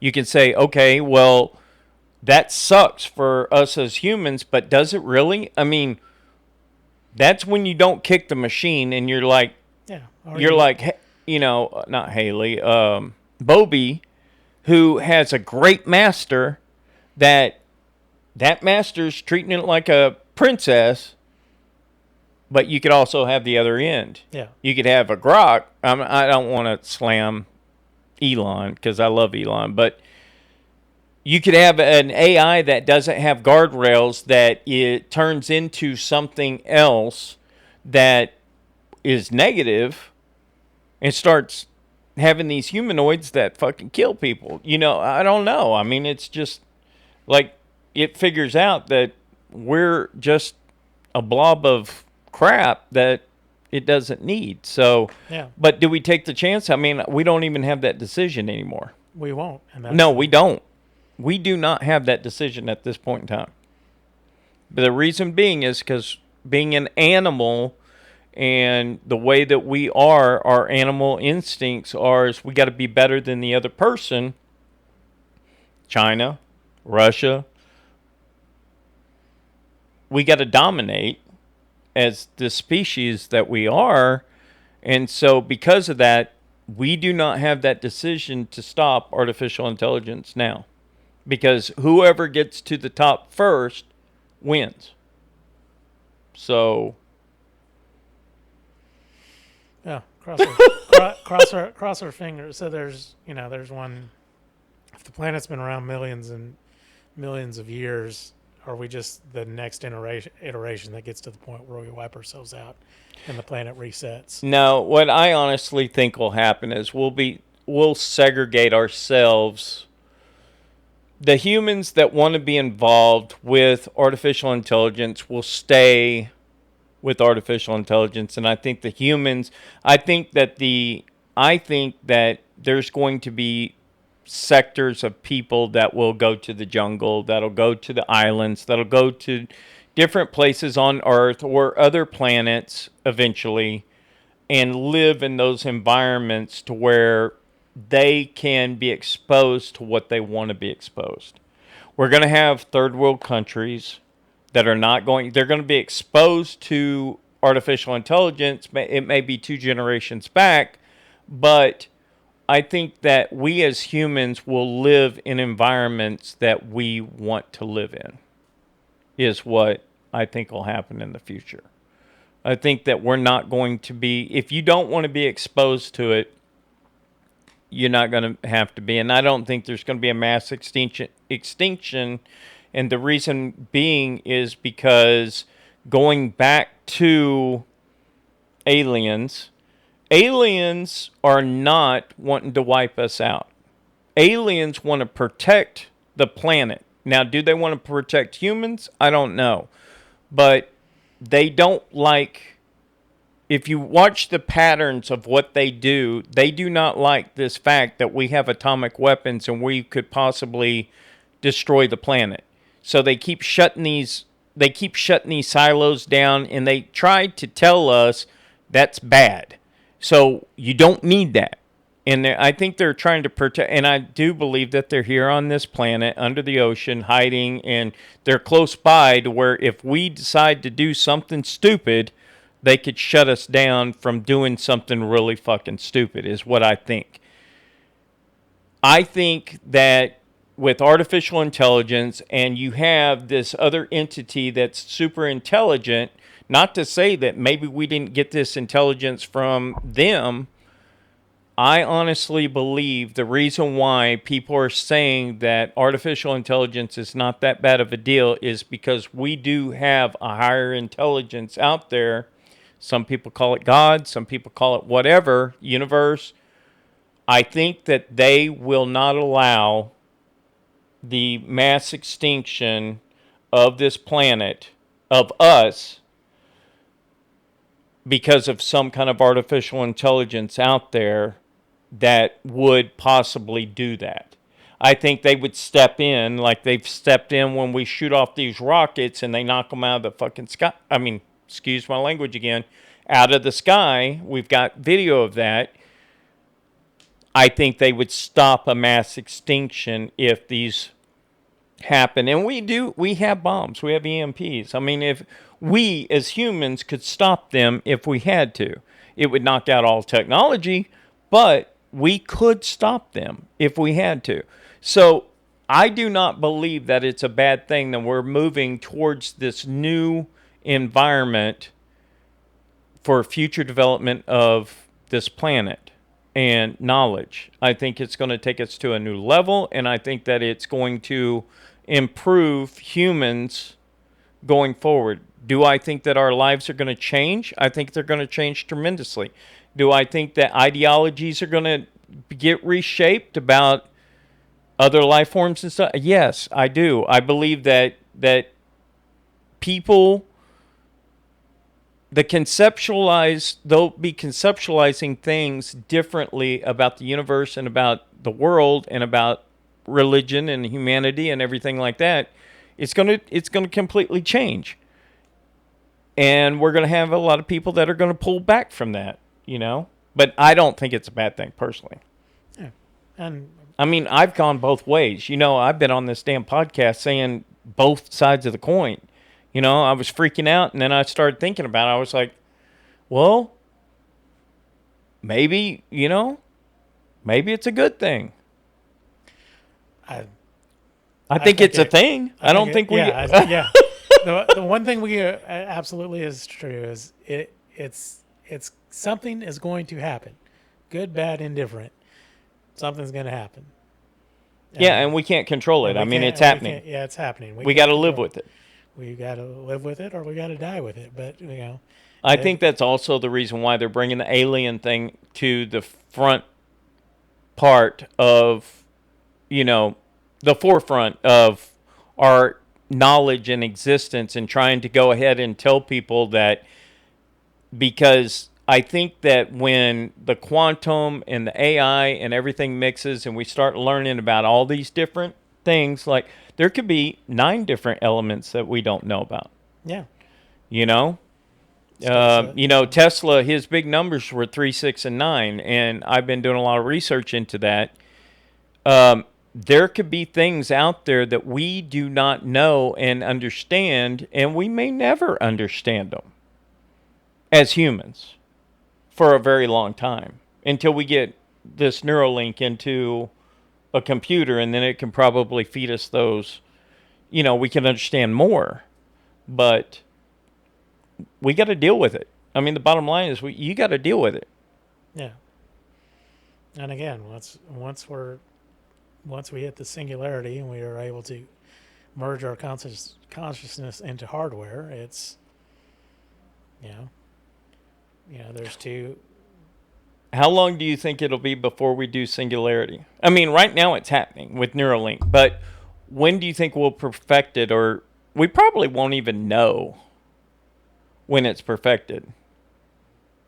Yeah, I don't. I saw the guy the other day that had the transplant, that he was explaining the hairs. It's like it's fiber that's smaller than a hair. Yeah.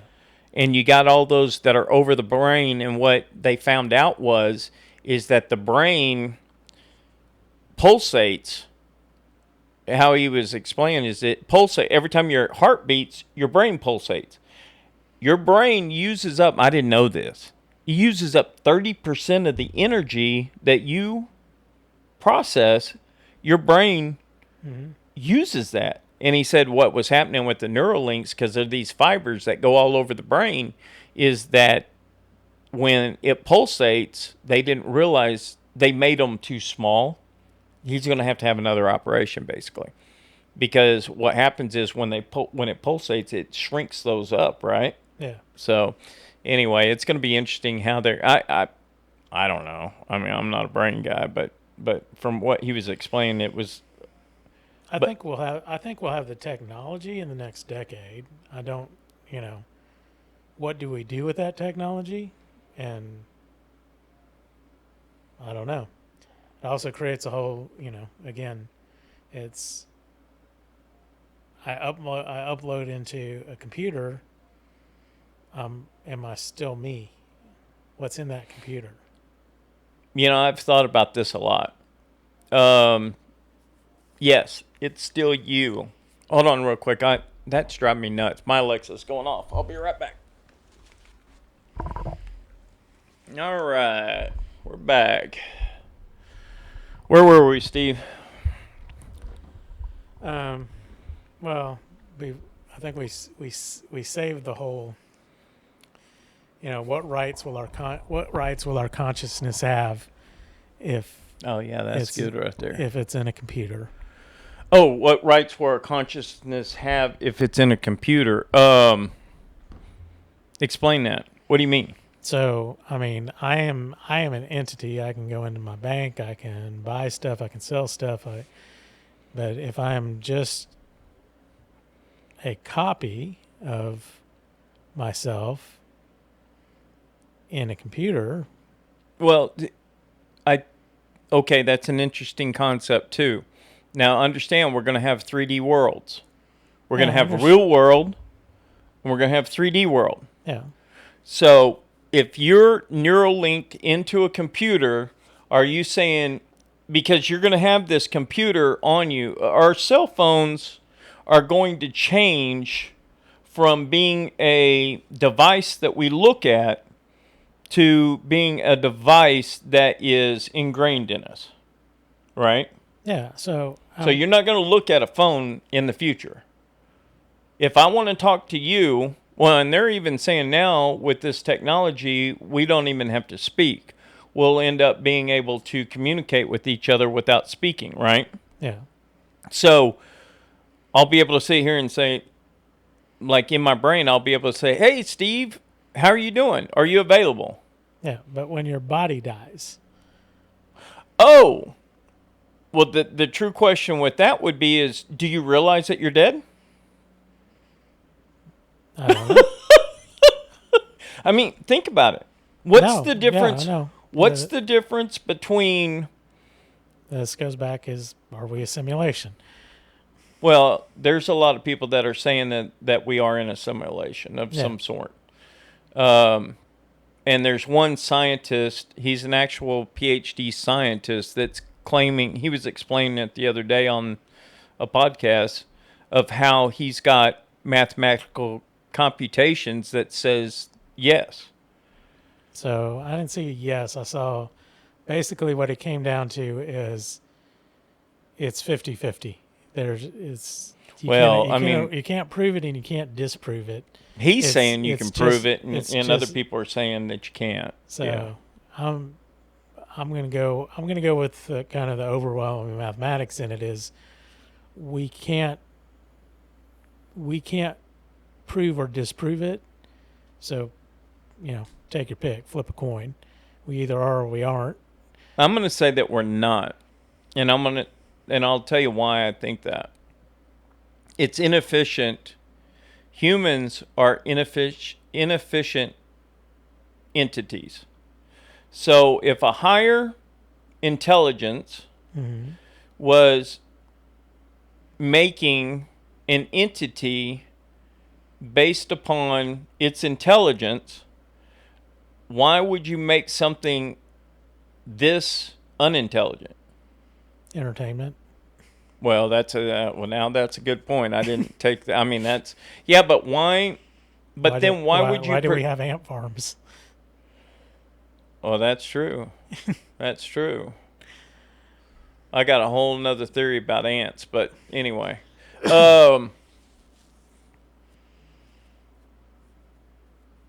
But so let me play this one. This is just one of the theories. It's if we are a simulation and we are contained in basically, we'll call it a computer. That computer has physical constraints. So our lifetime is built in there, so we don't exceed the constraints of the memory. So we die in the simulation because the simulation only has so much space available.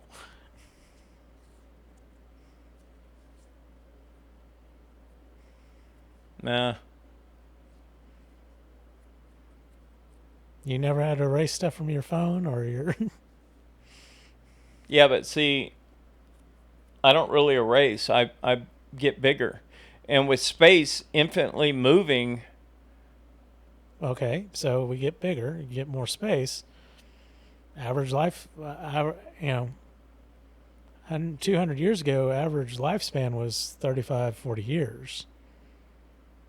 Yeah, but why? This doesn't make sense. That wouldn't make sense. If we got upgraded and there's more space, we can extend that constraint. I mean, I can see the theory and the philosophy of it, but I just don't agree with it because I would think that it would be a waste. I don't think that there would be a reason why, because I always go back to why. On every single question I think about the why. Why would a smarter entity create a artificial environment because we're really not that intelligent entities.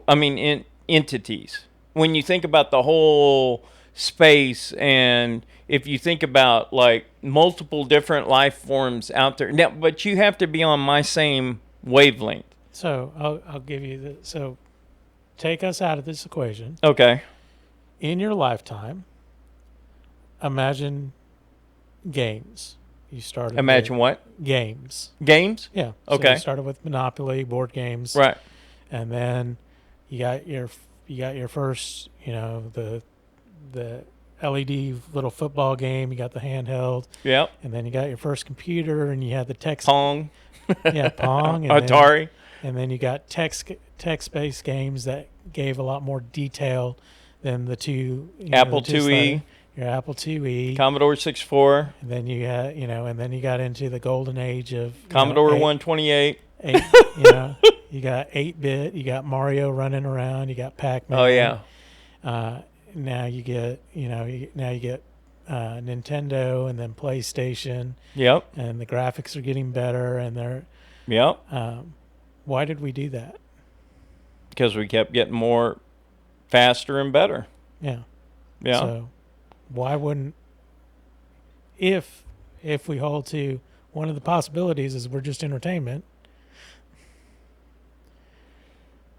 Well, one of the theories is that we were created as entities that were dumb to mine gold for these higher entities. Yeah, I mean, that's resources. We were just yeah. We were slaves. We're just a labor. We're a labor. We were labor. Force. But my thing is why would a higher entity do that instead of creating the machines that we're creating now? Why would they take a species and because you're assuming that for them it is at least as difficult to create us as a robot. No, I think the answer, I honestly believe that the answer is so that they can, because our environments are probably different from where they live versus where we live, like from the gravitational pulls, time, oxygen. I mean, at our basic level, we are an organic machine.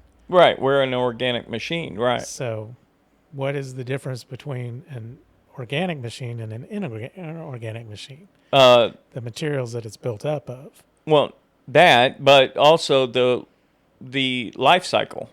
I mean, you got to think about the life cycle. That organic machines are not, they are very efficient, but the problem is they die. And so a non-organic machine does not die. It may get slow compared to new machines. It can rust. It can break down. It can rupture. It can become non-repairable. These are all, again, it's. But if you're talking about an intelligence capable of first just coming here from a distance that we can't comprehend. Exactly. But the question, my original question is why would they create us? Because AI told them it was better than building robots. Yeah, but what's our functionality? To blow up a planet that to mine, to steer, we don't know. And that's the thing is, we are inefficient. I'm a God person. Right, I understand that. And one thing that I have to accept and take on faith is I can't understand God's thinking. But who is God? Well, God is a force, a spirit, right. It is all encompassing. And could an alien have been God? Sure. And does that change? I'm glad you're going down this. Could it for me? No. Well, why not? Because that's my faith. But what would change your faith from an alien having a higher intelligence just because it has a biological body than a energy, and maybe it could be the same. And it could absolutely be that. Faith is accepting something without knowing. Exactly. So, would it change your faith whatsoever if aliens showed up tomorrow? Would I say, "Oh, a God is an alien"? No. No, of course not. No, of course not. Because your faith is your faith. Right. It's still the same principles and rules and logic that was written into a Bible that you believe in. Right. I'm not saying it couldn't be. I'm saying for me, Would it it's change? a no, and it's not going to change. Right. Exactly. Your faith is your faith. My faith is my faith. Right. And so, and it doesn't make it right or wrong whether or No. not it is or not. right. Because your belief system is still shaped around that faith. But if I can't understand the thinking of my God, my supreme, anything below that, it doesn't mean that I get to automatically understand its thinking. It can still be so far beyond. Of course, That I because you can't don't know what understand. the levels are. So in your And you can't conceptualize the levels. Yeah, but in your argument, you're saying, well, what purpose do we have? Why would they do that? But we don't have. Well, maybe may we know can't that. conceptualize We can't the why. conceptualize the why. I always ask the question of why. Why would you make this dumb entity?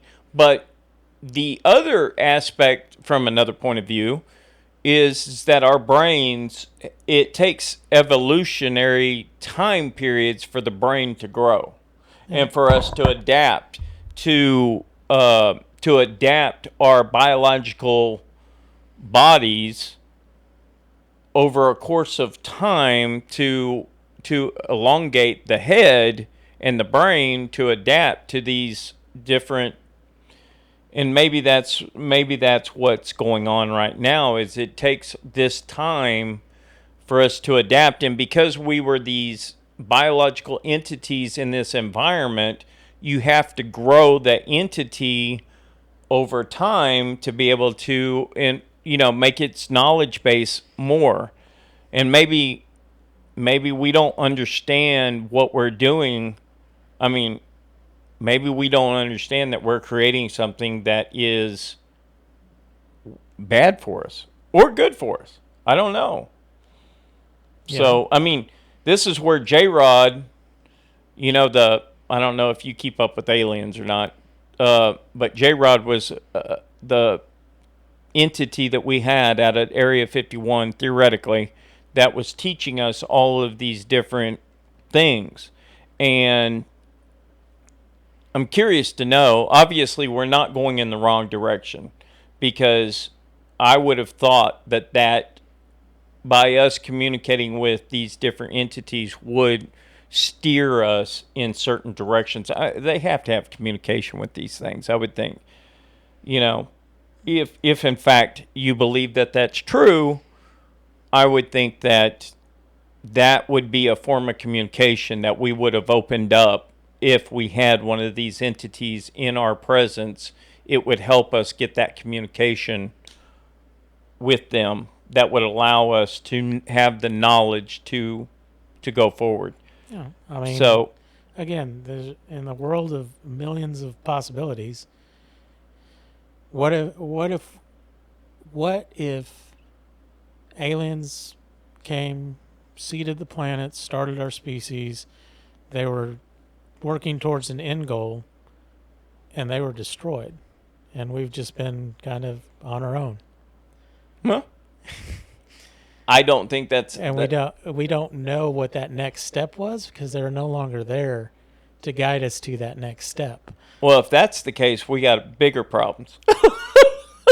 We got bigger problems, because whatever wiped them out can definitely wipe us out. Well, and again, was it biology? Was it another species? Was it right? It's this. We'll have to wait for AI to tell us. Yeah. And maybe it's AI got so smart that it said, okay, before I wipe everything out, and I'm a pure technological evolution, I'm going to hedge my bet because I'm pretty smart. So I'm going to go start another planet. I'm going to start them way down and let them evolve, and eventually they'll get here. Oh, and then wipe them out? And then they'll do the same thing. That super intelligence will go create another.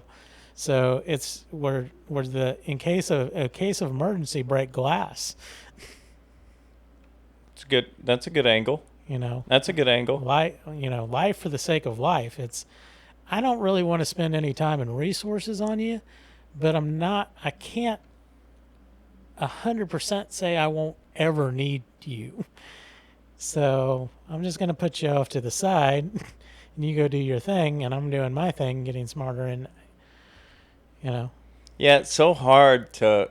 again, There's so many. when you talk about magnitudes of intelligence above, you, you, it's the only way that we can begin to comprehend is we attribute our thinking to that, but it's not fair. It's not. We contribute logical. our thinking to our environment that we have been exposed to. We assume we make assumptions that things are going to do things the way we would do it, or for reasons that we would do it. Right. It would have this. There's going to be a similar value system or values at all that are driving decisions, and we don't know that to be true. Right. It's just how we begin to conceptualize as humans. So there is, aliens come down, they're benevolent, or they're going to wipe us out. I don't think they'll wipe us out. I think that if anything, they look at us. I like your theory about the ants. Yeah. I think what they do is they sit up there and they're like, oh, look at these dumbasses. You know. I was like, oh, well, let's see what's on channel 4060. Exactly. Let's go to Earth, planet Earth, and watch them for a little bit, and then we'll cruise over to wherever. And that ties back into my why are we here? Entertainment. I mean, that's a good theory. That's a real good theory, because who knows if those probes that are up there that are watching us, that whether or not they're just broadcasting, hey, let's watch these idiots, or what are they doing? How are they evolving in their intelligence levels? All right, let's go over here. We created these other ones over here. Let's see how they're evolving. All right, well, these are, going in the wrong direction, but their planet sustains life, so we got to steer them here. Make sure they're not going off in the wrong direction. Yeah. It's like, and we're just, next season we may not. Maybe they're guardians of the galaxy. Yeah. I mean, this, again, it is, we don't know. Again, we don't know. And we can take, Has anybody scientifically, I'm not a big sci-fi guy, but like a Steven Spielberg, have they, the people, going back to my theory on transplanting intelligence throughout the planet over time, has anybody that's not been radicalized, what direction has the sci-fi with artificial intelligence gone to? Oh. Has Steven Spielberg? Yeah, I mean, you go all the way back. You go all the way back to. Oh, well, Star Trek. Yeah, I mean, 2001: A Space Odyssey. How the computer. Yeah, but Hal took over. Yeah. So most. Didn't Hal kill off? Yeah, I think he killed everyone in that. So, and that's the point.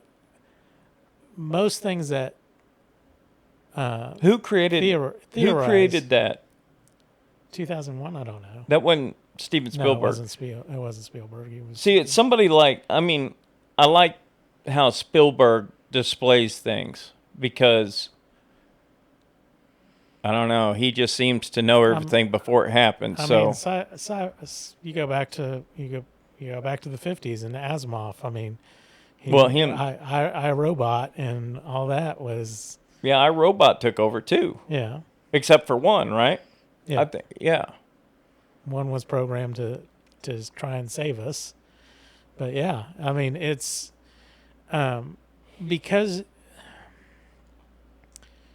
and again, because of story, you have to have something to propel the story. You have to have an antagonist.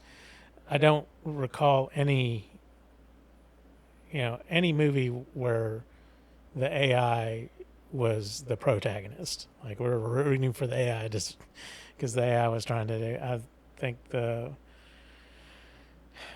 had the one where the little AI was in the little robot kid and the guy was trying to save it. But no, I don't. I mean, most of it's cautionary tale. It's Terminator. It's this is.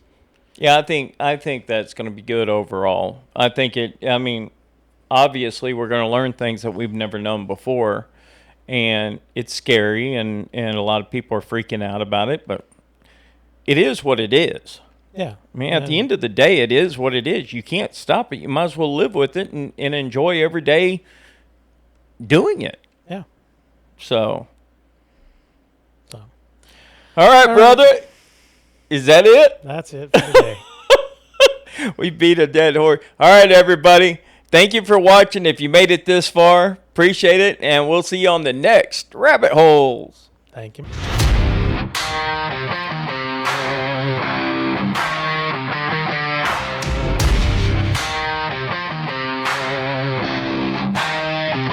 You pushed me down, thought I'd stay on the ground, counting me out like the numbers didn't matter. But pressure builds diamonds in the dark, and I've been sharpening my edge in the chatter. Every scar turned into strategy, every setback fueled my clarity. I took the hits, learned the game, turned my losses into flame. Now I'm coming back strong, and you'll remember my name. I'm rising through the fire.